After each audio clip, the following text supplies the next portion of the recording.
hello mga koys, welcome to my vlog. So ayan, for today's video ay nagpunta nga kami sa Mark and Save dito sa Al-Khobar, Saudi Arabia dahil namili kami ng aming mga kailangan sa pang-araw-araw. At dito nga pagpasok namin ay napakaraming tao or mamimili sa supermarket na ito dahil lahat ng klase ay sale at napaka super sale talaga mga koys. Kaya naman ang daming taong namimili sa grocery na ito. Super dami talaga at siksikan sa mga daanan dahil talagang mapapabili ka talaga ng marami pagka marami kang baon na pera pag pumunta ka sa grocery na ito.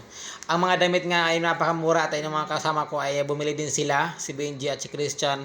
And marami na sila, tingnan nyo mga koys, ay may mga bit-bit na silang mga kanya-kanyang mga pinamili dahil napakamura talaga at napakaganda ng quality ng mga paninda nila, mga sapatos, mga damit ay napaka talagang original mga tila mga koys. Kaya napabili na nga mga kasama ko dito. So ako syempre dahil wala akong pera at sumama lang ako ay tingin-tingin lang ako at syempre ang purpose ko ay mag-video para may pang content.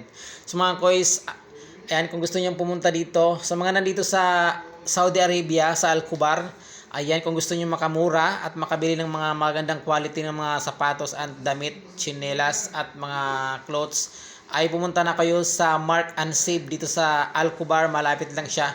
Bali, nasa likod lang siya ng Lulu Market. Ayan, Lulu Supermarket. Nasa likuran lang siya.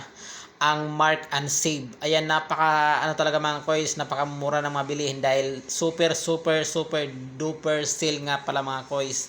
Kaya naman, thank you for watching and shoutout nga pala sa lahat ng mga OFW and syempre sa lahat ng mga followers ko dyan sa Pilipinas, sa mga subscribers ko dyan. Thank you so much mga koys sa walang pagsawang manood sa aking mga video kahit hindi maganda. Sana all. So yun nga pala mga koys, mga kasama ko, ayan, may mga pinili na sila mga damit pambata, pasalubong para sa kanilang pamilya, mga anak. So kaya naman, sugod na kayo mga koys dito sa Mark and Save sa Al-Khobar.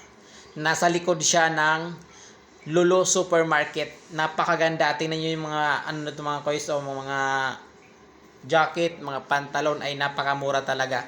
Kaya naman kung bago ka pa lang sa channel ko ay mapanood mo ang video na ito, ay sana po ay huwag mong kalimutan mag-follow kay Kuya John Vlogs and paki-subscribe po nating YouTube channel na Bisayang Dax TV.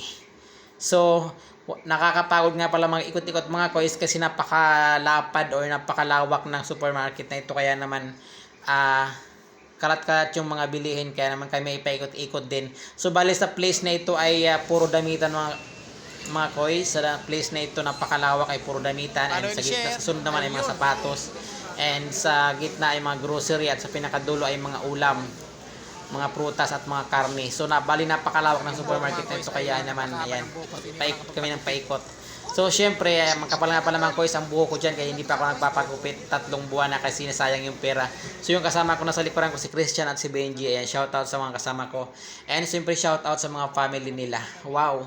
So dito nga pala mga koys, sa pinuntahan ng kasama si Benji ay napakamura ng mga damit. 19 real lang po mga koys, ay napakaganda ng mga quality ng mga damit. Kaya napabili siya ng marami para sa kanyang pamilya para pag-uwi niya sa Pilipinas. So bali hindi nga pala ako bumili mga koys dyan kasi 12 months pa ako dito sa ibang bansa. Kaya sabi ko marami pa naman buwan ang dadaan, kaya naman babalik na lang ako pagka mga 5 months ago na lang bago ako umuwi. Babalik ako sa grocery sa supermarket nito para mamili ng mga pasalubong. So dito ay napakaraming mga iba't ibang lahi mga koys, halo-halo no.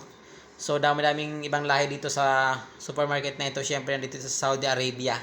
Ayan, shoutout po sa mga iba't ibang lahi na nanonood sa aking vlogs. Ayan, kung napanood mo ito, please follow and share. Thank you so much.